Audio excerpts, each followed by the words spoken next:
Povieme si pár slov o pieckach na kúpacie kade. Tu vidíte našu piecku Vikings. Tu na Litovsku,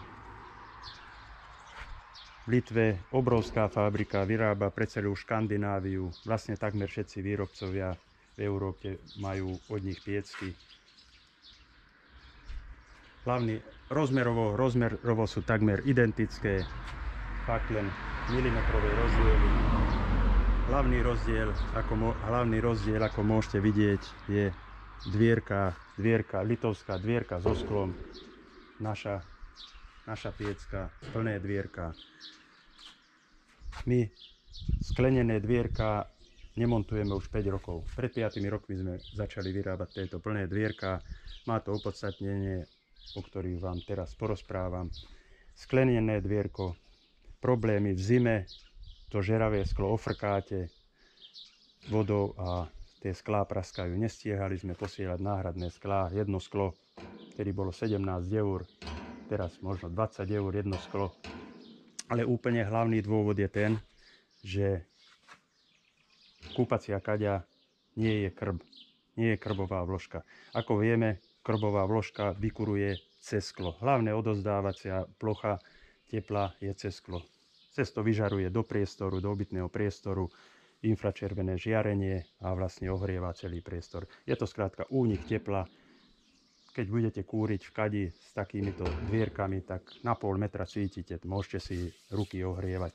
Jednoducho nie je dôvod. Keď nezohľadníme to, že na pohľad dizajnovo je to krajšie, preto sa to montuje, aby ten výrobok bol predajnejší. Ale inakší dôvod nevidím. A potom, že aj o kráse.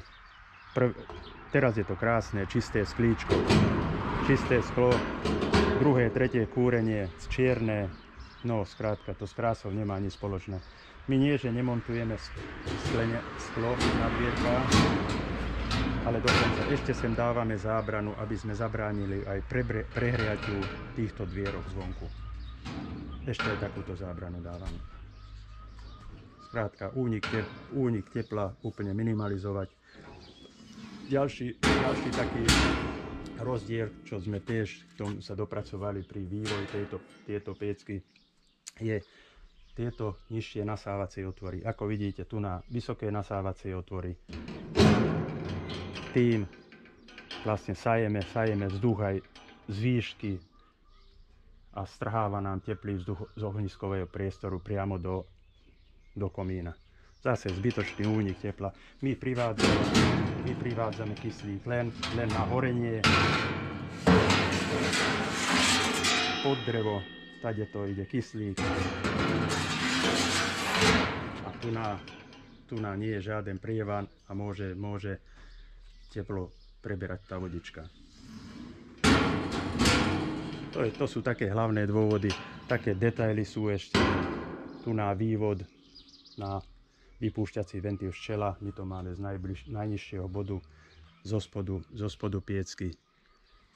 Cena je rovnaká. Ak sa vám ľúbi táto piecka, nie je problém. Ak vás argumenty presvedčili, tak doporučujem našu piecku. Ešte raz hovorím, cena rovnaká.